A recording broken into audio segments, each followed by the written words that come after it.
I hope I'm meeting my goal and getting this up on New Year's Eve. If so, happy New Year's Eve. I wish you all a happy 2023. And this is a video I really wanted to make by the end of the year. Cutting it a little bit close, but that's all right. I feel like the movie genre thriller is the genre right now, right? I feel like everyone wants a good thriller. That's the it genre right now. Tell me if I'm wrong, but I feel like it is. Maybe it's just the it genre in my life, but I feel like 2022 had a lot of thrillers coming out. I by no means have watched every single thriller that came out in 2022. Far, far, far from it, but I watched enough for me to want to put together a top 10 ranking for you guys, and I'm going to kind of treat it as a recommendations if you're into thrillers. And if you saw the movies, let's talk about the movies in the comment section. If you haven't seen any of the movies that I'm about to put in the top 10 for 2022, then I say, personally, you should check them out. Now, I'm going to try to explain how exactly I am putting this ranking together, because I know when it comes to ranking videos, people get mad at people. Like, people are going to come for me for putting something at number 1, something at number 10, and something not making the list, and me not watching a certain movie at all, and people are going to be mad. But the best I can do is explain to you what I'm trying to do here. So I'm not ranking these 10 movies out of what I think is critically, cinematically the best movies of 2022 thriller-wise.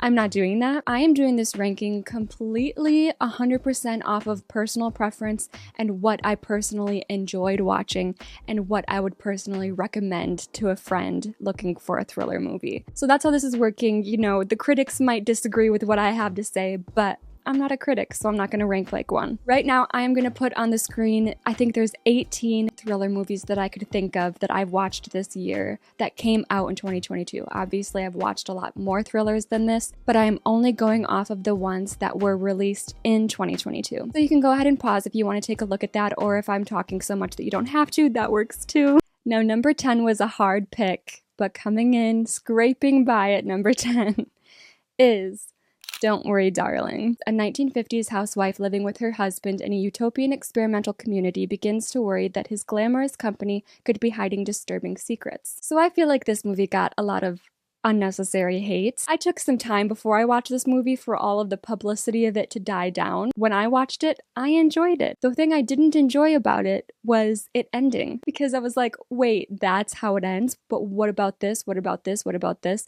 And I'm the kind of person where when a movie leaves you with questions, I'm cool with it. And that's one thing I really liked about Don't Worry, Darling. I had like a lot of conversations with my family who watched the movie about, what do you think this means? What do you think this means? The reason it is the lowest on the list for me is because as much as I love that it brought up a lot of discussion questions regarding toxic masculinity, I really liked the social undertones of the film, and it was visually stunning, like amazing, and I feel like there was a decent amount of suspense. It was pretty suspenseful. I do feel like plot-wise, it was a little repetitive, and the big reveals and twists were reveals and twists I've seen before in films. So, that is why it's at number 10. However, I did enjoy watching it, and it is something that I told other people to watch because I wanted to talk to them about what they thought about it. So it was a fun movie. I don't know if fun is the best word. It's pretty dark, but I am going to give Don't Worry, Darling a 7 out of 10. Coming in at number 9 is Where the Crawdads Sing. A woman who raised herself in the marshes of the Deep South becomes a suspect in the murder of a man with whom she was once involved. This movie was loved by the fans of the book, I believe. I didn't read the book, so I didn't go into the movie with any huge expectations or hopes or a love for the story already. I went into it pretty blind, completely blind. This movie I would categorize as a subgenre of thriller called a drama thriller, or thriller drama. I would say, honestly, I was more captivated by the drama side of the film than the thriller side. That is until the very, very end of the film, which the ending of this film is the reason why it made the top 10 for me. I gasped at the ending. I feel like Daisy Edgar Jones did an incredible job at portraying Kaya, and you really feel for her character, and that's my favorite thing. And a lot of the time, that's all it takes for me when it comes to movies, is them being able to have me sympathize with the character and want to root for them. And I definitely rooted for her. I definitely felt for her. And seeing her journey and everything she's been through, now being blamed for a murder of this man in town, and everyone thinks she's so weird, and you just feel for her. All I'm gonna say is watch it if you haven't, and watch it through to the ending, because the ending makes it all worth it, okay? I am going to give Where the Crawdads Sing a 7.5 out of 10. Number 8 is The Good Nurse. An infamous caregiver is implicated in the deaths of hundreds of hospital patients. Crazy. To me, one of the scariest things ever is like doctors and nurses. I know we're supposed to love them and they do so much good, but they terrify me and they're just trying to help me and they terrify me. So what makes it even scarier is the idea that a nurse or doctor, but in this case a nurse, isn't there to try to help you. They're there to kill you. I think the reason I have this up at number 8 is probably because of the acting, and also just because personally I just find the concept of this movie crazy and scary, and I know that it's also happened in real life. I'm not sure if this is based on a true story. If you know, let me know, but I would not be surprised if it is. So I'm going to give The Good Nurse an 8 out of 10. Next up at number 7 is the movie Fall. Best friends Becky and Hunter find themselves at the top of a 2,000-foot radio tower. I was really excited about this movie because I was a big fan of another movie that the creators of this film did, and it had the same tone, which I loved. It had the same style. It had the same suspense. But you know what else it had? It had the exact same plot twist. If it didn't have the exact same plot twist as another movie by these creators, I would probably have it higher up on the list, because looking at it as a standalone film, it was so good. It was so good. A lot of gasp-worthy moments. One major plot twist that should throw you for a loop if you haven't seen the other movie. I was like, how? How do you get stuck at the top of a 2,000-foot radio tower? Like, why would you climb that? But they do, because they are pro climbers. Usually they climb mountains like sane people. But one of the friends, I don't remember which one, what her name was, Becky or Hunter, she like runs a YouTube channel. They were kind of calling out social media people on this movie. And she was like, I gotta do it for the video. We gotta do it for the video. Come on, let's climb this radio tower. That, by the way, is like in really bad shape. Is supposed to be torn down in less than a year. And it's covered, everything around it is covered in do not enter. So honestly, throughout the film, I was kind of like the girl whose idea it was. I was like, well, you know what? If you die, I don't care. You brought this on yourself. But I felt bad for the other girl who got dragged into it. This was just such a good movie. I really loved this movie, and I would recommend it 100%. There was one moment in the film where I actually had to be like, I was in shock.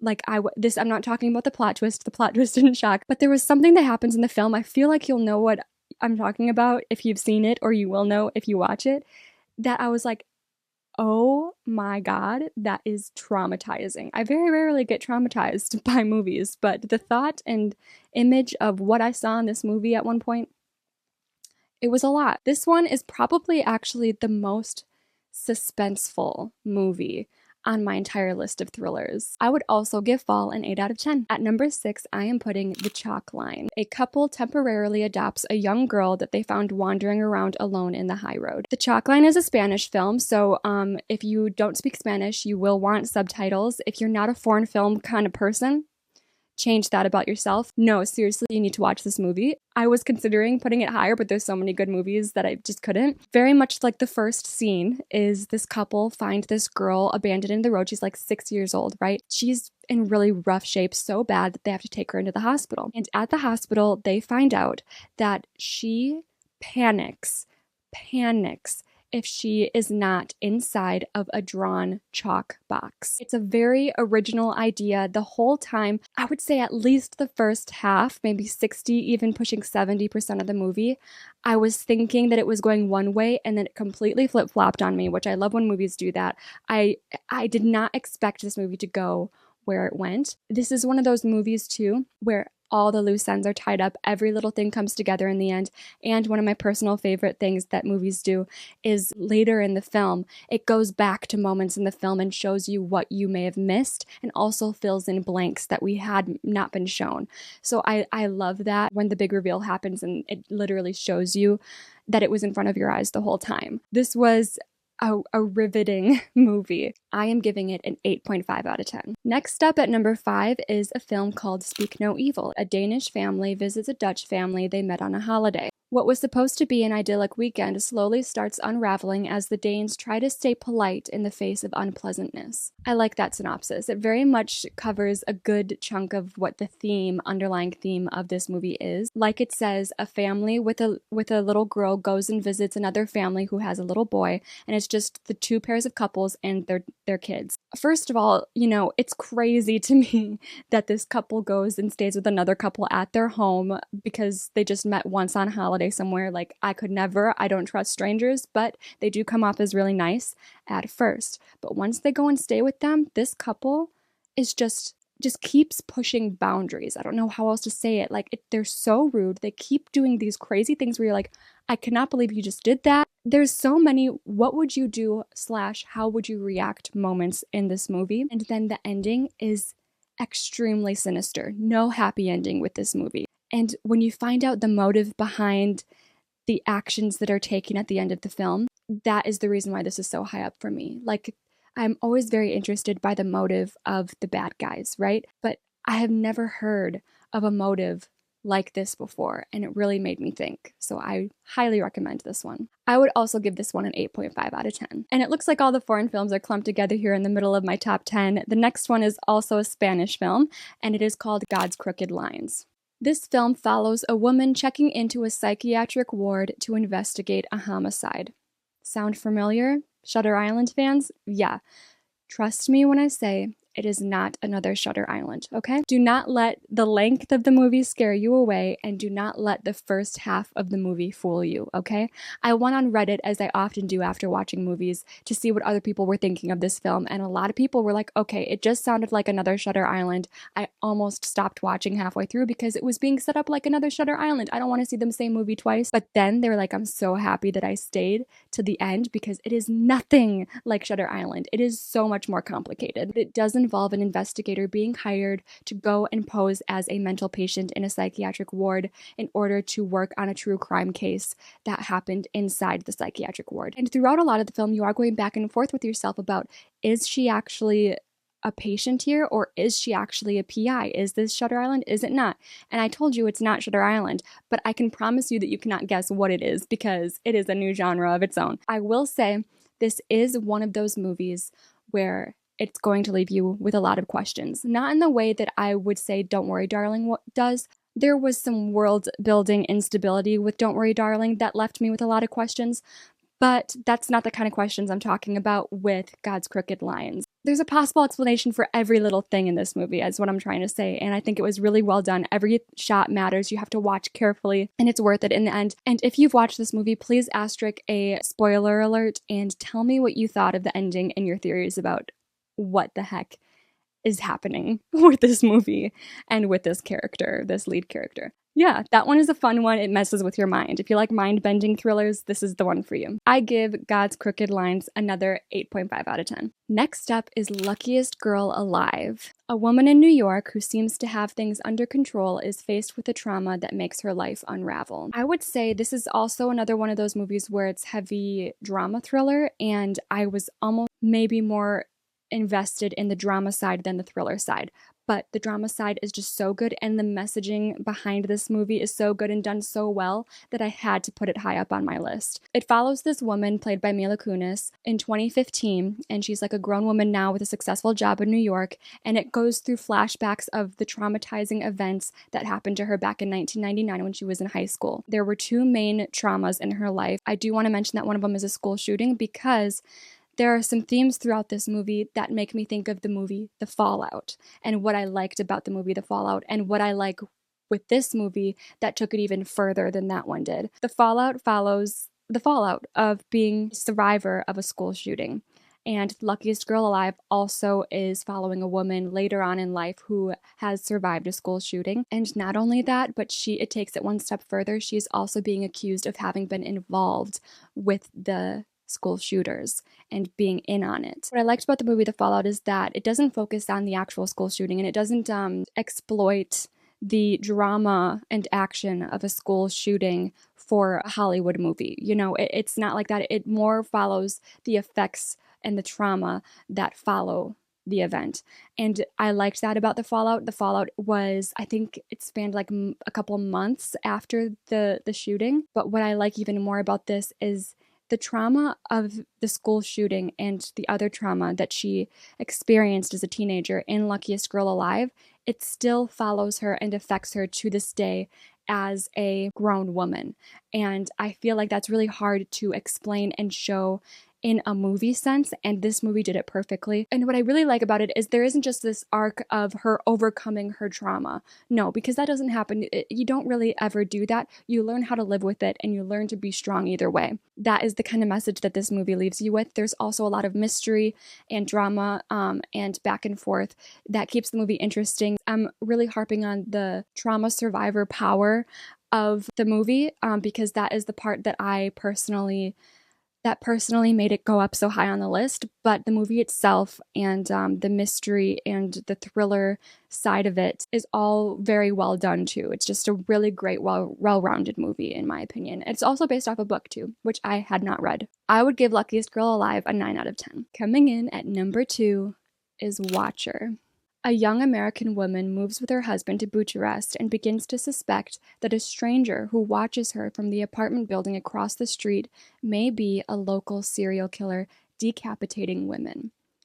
Yeah, this one's intense, and it's worth the rental. I don't think it's streaming on anything, but it's worth the rental, you guys. Oh, actually, I'm looking. It's apparently on AMC Plus. I didn't have that. I just had to rent it, but it was so good. I put it on while I was doing other things, and that did not last long. I was glued to the screen for this movie. It has this underlying theme that I think everyone can relate to, and the movie definitely seemed to emphasize more on the fact that women often are not believed. She feels paranoid. She thinks someone's watching her. She thinks she's being stalked. She thinks she's going to be a victim of a serial killer.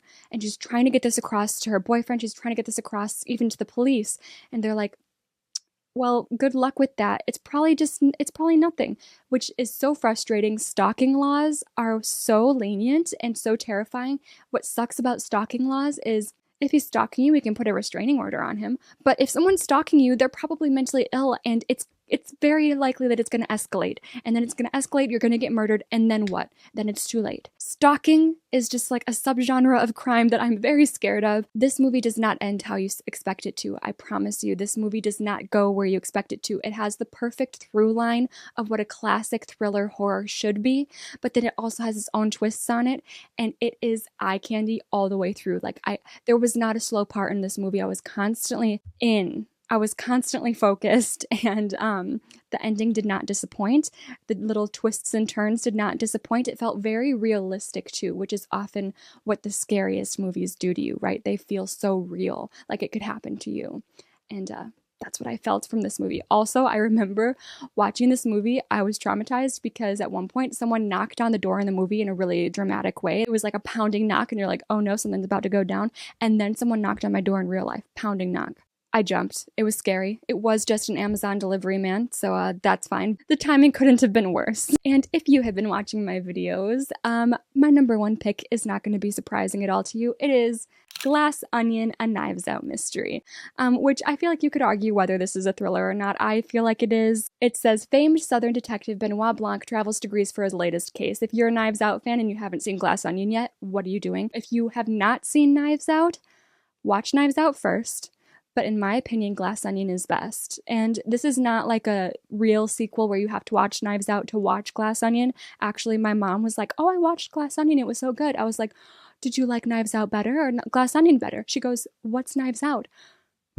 I think we're going to see more Benoit Blanc mysteries, Knives Out mysteries movies released in the future. I hope they go on forever. I love them so much. The social commentary in this movie was hilarious and sad. There is a plot twist in this movie that maybe hits like my top 5 movie plot twists of all time. Couldn't see it coming from a mile away, but it all made sense. These movies to me are like Clue meets Sherlock Holmes meets the perfect amount of wittiness. If I didn't say it already, obviously Glass Onion's a 10 out of 10, and that is my personal ranking for the top 10 best thrillers that I watched in 2022. Let me know what you think. Let me know if there's any you haven't seen but you definitely want to see now, or if you go and watch it, come back to this video and tell me what you thought. And of course, for any thrillers that I missed, let me know because I probably want to hear about them and watch them too. So yeah, happy 2023. I will see you guys next time.